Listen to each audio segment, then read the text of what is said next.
All gas, no brakes. Robert Saleh had his hand all over this move. The 49ers bring in an absolute disruptor, but it's not just a big move. It is a smart move. It's a genius move. The 49ers going out there and solving a really big problem, making it very clear what their energy is all about in the 2025 NFL Draft. Hit subscribe if you're looking for daily 49ers content. Really does help me out. I really appreciate you guys hopping on there.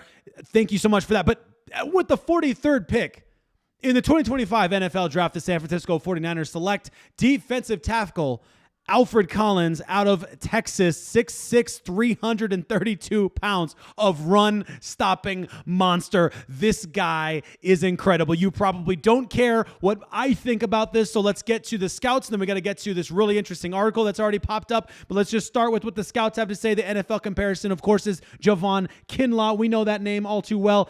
He's quick laterally to spoil landmarks for zone blockers, stride length to disrupt upfield, hard to move when his pad level is right. Production is still untapped, specifically talking about the pass rush. There's still a lot of room to grow there. He's not a premier playmaker, but he has the size, talent, and alignment versatility to help fortify a defensive front as an early contributor and future starter. That's good. That's a good start. We're going to keep going. Now, remember, pick 43 is it's pretty close to a first round talent, okay? So we're talking about edge of first round kind of talent with the 43rd pick. The 49ers took this pick very seriously, and they went after an absolute monster. This guy, A+ body type with well-proportioned frame and premium length, responds instantly to mere lateral steps, widens base and sets his anchor to beat back double teams, long arm move, swims protection, eyes on quarterback, bats down passes. This guy is a beast, but get this. Sources tell us, this is an NFC personnel director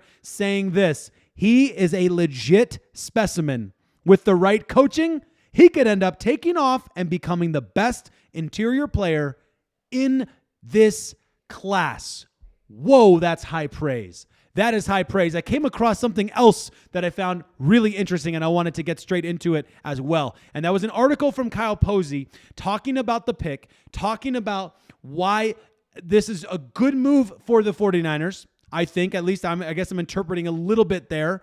But here we go. The 49ers selecting Alfred Collins, who ranks in the 90th percentile or better in height, weight, wingspan, and arm length, possesses the traits necessary to excel at the NFL level. That's important, but we'll keep going. How does he fit in next to Mykel Williams? As you'd imagine, his length, like Williams, sets him apart from his peers and allows Collins to make multiple plays at Texas.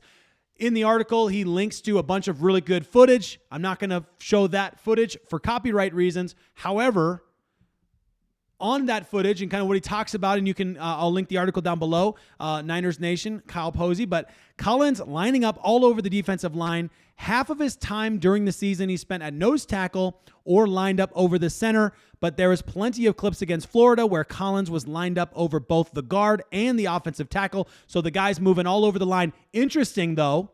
Interesting, and we know that Saleh has a little bit of kind of some new flavor coming into his scheme. We've heard about that, so that's interesting in itself. And then you add that now the 49ers have drafted two versatile players. And of the guys they got rid of, who did they leave around? Of course, he still had another year left on his deal, so you understand why. But Yetur Gross-Matos is a guy they leave around. Another guy with versatility. What does that mean for the 49ers? Now, granted, let's be clear. Mykel Williams, okay, no offense to Yetur Gross-Matos, Mykel Williams and Alfred Collins are both individuals you would expect being drafted as early as they were. They should be 3-down players. They should be out there a lot, okay? And, we'll have to wait and see how it all plays out. Guys have to mature. I get it, okay? Sometimes guys don't mature at the level you need them to, whatever. We'll talk about that during training camp. I'm not worried about that right now.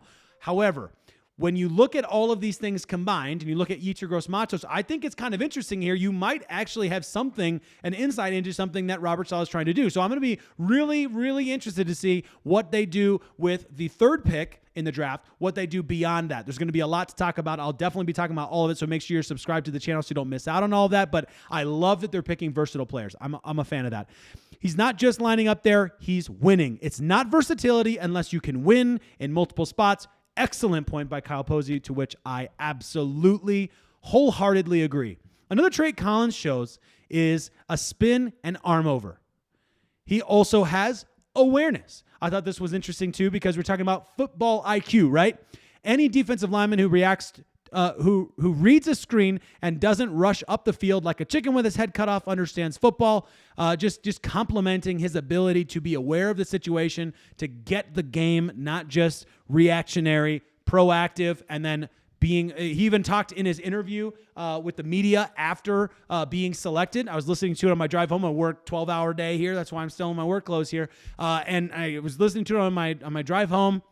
And he was talking about how prepared he is, how and talking about like what's really important for you as a player to prepare. And as you're getting ready for the NFL, he talked about knowing different players and how they block so that you know how to go up against them, like all of that kind of stuff. So he's a prepared guy. He's a football IQ guy. I'm excited about that. One thing you must do as a defensive lineman, writes Kyle Posey, is make an offensive coordinator pay for using a tight end to block you. There are 2 plays from the Florida game where Collins absolutely whips the tight end and makes a play. The length and athleticism are on point.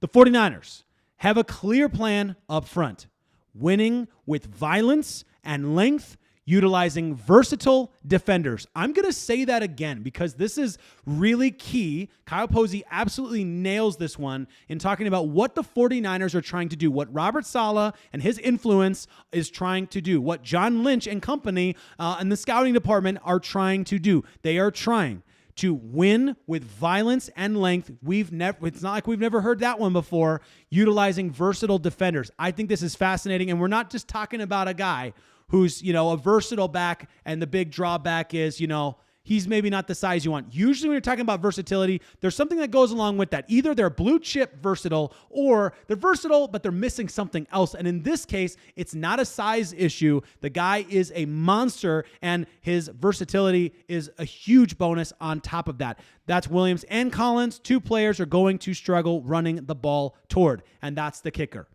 The San Francisco 49ers know all too well over the last season, and the season before that, to be fair too, but especially last season, how poorly they stopped the run. And you saw guys like Malik Collins leave the team. I think, and it's a little bit unfair in some ways. I still think had Javon Hargrave been healthy, Malik Collins looks different. Had we had better, different edge production out of Leonard Floyd, He put up great numbers, but had we had different edge production and set the edge, if Floyd was able to set the edge better, then we probably would have seen better out of Malik Collins as well. So it's not all on him. It's not all on either of those guys. They're in a tough situation. However, the 49ers have addressed the problem. They have absolutely looked at this, and they are ready. They were ready from the get-go to go after these guys, and this guy is...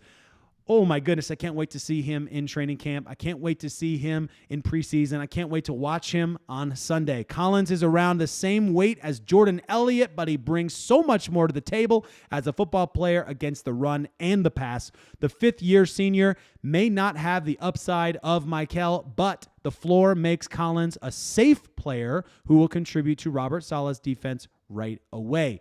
This is the 2nd time in as many picks where the word safe comes out, that the 49ers are making moves that maybe don't look in certain ways like the same intensity or aggression as other moves, but they're getting surefire run-stop ability. That's something that I think is really interesting. I just think it's fascinating. We'll have to break that down later. I don't need to keep going here. We're already 10 minutes in here. We are 32 days away from OTAs, and we've got a lot of videos to do over the next several days about all these picks, about breaking down what this means for the 49ers, breaking down their strategy, which we're already doing right now. So there's so much going on. Make sure you're subscribed so you don't miss out on all of that, of course. Appreciate you guys, and let's turn the TV back on and find out who the 3rd draft pick for the San Francisco 49ers is about to be.